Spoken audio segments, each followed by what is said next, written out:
Hello friends, नमस्कार। अभी देखा आपने 5-6 नवंबर को यूएस का प्रेसिडेंशियल इलेक्शन का रिजल्ट आया और एक डोनाल्ड ट्रंप जो है बाजीगर बन के निकले। जो हार के जीता उसको बाजीगरी कहते हैं। आपको पता है कि पिछले इलेक्शन में ये जो बाइडेन के हाथों हार गए थे और इस बार बड़ी थंपिंग मेजॉरिटी के साथ जीत करके आए हैं। तो इनके जीतने से, ये जो मेरा वीडियो बनाने का मेन मकसद है, ये बताना कि इनके जीतने से मोदी का इंडिया, कांग्रेसी इंडिया नहीं, वामपंथियों का इंडिया नहीं, मुसलमानों का इंडिया नहीं, ये मोदी का इंडिया खुश क्यों है इनके जीतने से। तो देखिए, अब ये 4 साल में इंडिया के लिए क्या करते हैं क्या नहीं करते हैं ट्रंप, वो अलग की चीज है। लेकिन ये जो जो बाइडन और कमला मैडम थी ना, इनके अंदर एक सुपरियरिटी कॉम्प्लेक्स था। और ये मोदी को ह्यूमन राइट्स के नाम पे दुनिया भर का लेक्चर देना, एक मतलब एरोगेंसी वाला एटीट्यूड था। इन दोनों ही एरोगेंट थे। और कमला मैडम से जो हम लोग सोच रहे थे कि वो तमिलनाडु को उनकी मदर बिलोंग करती थी, तो थोड़ा इंडिया के लिए सॉफ्ट कॉर्नर रहेगा, इंडिया के फेवर में कुछ करेंगी। लेकिन वो तो लगता है कि बाइडेन से भी ज़्यादा इंडिया से हेट जैसा करती थी, इस तरह का एटीट्यूड था उनका। और मोदी जी को ह्यूमन राइट्स के नाम पे कमला मैडम भी लेक्चर पिला रही थी। अब जो अमेरिका, जिसने इराक जैसे देश को, जिसने लीबिया जैसे देश को, अफगानिस्तान जैसे देश को, इनोसेंट लोग को इतना मार दिया, अननेसेसरी मार दिया वहां पे। तुम्हारी अगर दुश्मनी सद्दाम हुसैन से, तो पूरा इराक को बर्बाद कर दिया उन्होंने। कर्नल गद्दाफी से दुश्मनी से पूरा लीबिया बर्बाद कर दिया। वो देश का प्रेसिडेंट और वाइस प्रेसिडेंट एक वर्ल्ड के सबसे बड़े डेमोक्रेसी को लेक्चर पिला रहा है ह्यूमन राइट के नाम पे। कितने शर्म की बात है। इसलिए फेडअप हो गए थे मोदी जी भी इन लोग से। और ऊपर से आप 1947 से इतिहास देख लीजिए।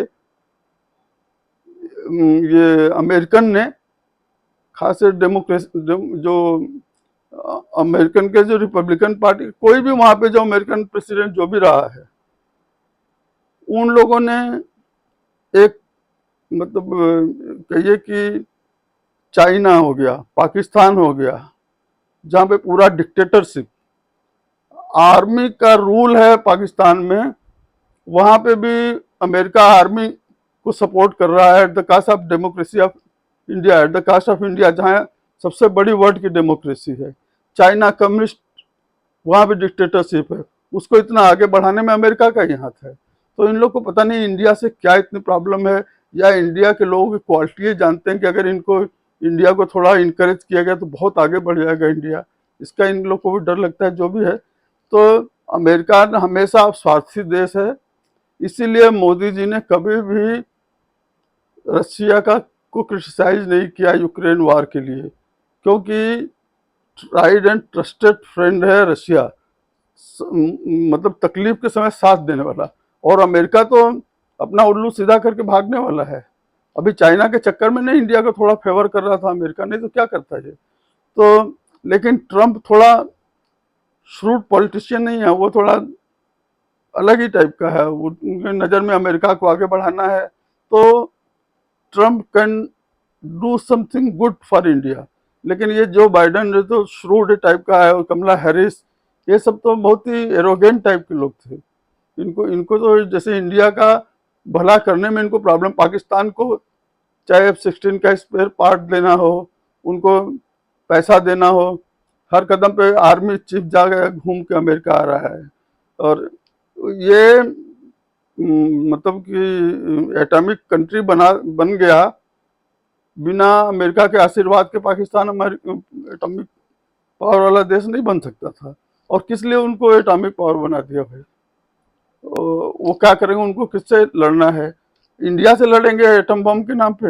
एक एटम बम मारो इंडिया में, पूरा पाकिस्तान खत्म हो जाएगा तुम्हारे नक्शे से। तो इंडिया के लिए तुमने तो, लेकिन अमेरिका का ये जो बाइडन वगैरह का इनका 4 साल का बहुत ही गंदा लगा हमको।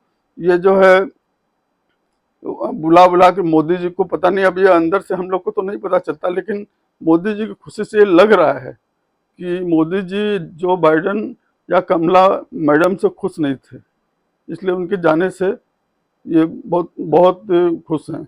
अभी देखिए हमारे कुछ इंडस्ट्री पे वो लगा दिया, ये शर्म की बात है। तो अब ट्रम्प क्या कहते हैं, लेकिन मोदी का इंडिया, मोदी भक्त लोग सब बड़े खुश हैं इस ट्रम्प के जीतने से। और इसके पीछे रीजन यही है कि ये जो बाइडन और कमला हैरिस जो है ना, एक एरोगेंसी है इनके अंदर, इंडिया के लिए पता नहीं लेक्चर पिलाने का इनकी आदत है। अभी आपने देख लिया ना ये पन्नू के केस में, अरे तुम समझ में नहीं आता अमेरिका के प्रेसिडेंट को, अपने को बहुत बड़ा पावरफुल बनता है कि एक आतंकवादी उल्टा सीधा बात करता रहता है तुम्हारे यहाँ बैठ करके, तुमने उसको नागरिकता दे दिया तो मतलब उसको सर्टिफिकेट मिल गया कि वो कुछ भी बोले इंडिया को। तो ये सब जो पन्नू का रिसेंट डेवलपमेंट है और कनाडा को जिस तरह अमेरिका ने सपोर्ट किया है, ये सब देख करके भी हम लोग भी फ्रस्ट्रेट हो गए थे अमेरिका से। तो ये सब रीजन है जिस कारण से आज मोदी के का इंडिया एकदम खुश है ट्रम्प के जीतने से, क्योंकि ट्रम्प जो है तो थोड़ा अलग टाइप से सोचता है, वो किसी को नीचा दिखाने के चक्कर में नहीं रहता है, ट्रम्प अपने देश को आगे बढ़ाने के चक्कर में रहता है। और इसलिए हमको भी बहुत खुशी है ट्रम्प के जीतने से। अब देखिए आगे क्या होता है क्या नहीं होता है। लेकिन ये पन्नू निज्जर के केस में जो कनाडा का सपोर्ट किया अमेरिका ने, उसके पहले से जो लेक्चर पिला रहा है यहाँ पे ह्यूमन राइट्स के बारे में, ये सब चीज़ से उसका हारना बहुत अच्छा हुआ डेमोक्रेटिक पार्टी का। ये कमला हैरिस का जीतना बहुत ही इंडिया के लिए खराब होता। तो फ्रेंड्स यही हम बताना चाह रहे थे आप लोग को। अब देखते हैं ट्रम्प आगे क्या करता है। और ये डेमोक्रेसी का पाठ जो है इंडिया को तो कम से कम नहीं पढ़ाए American. Friends please like share and subscribe my channel. Thank you very much. नमस्कार।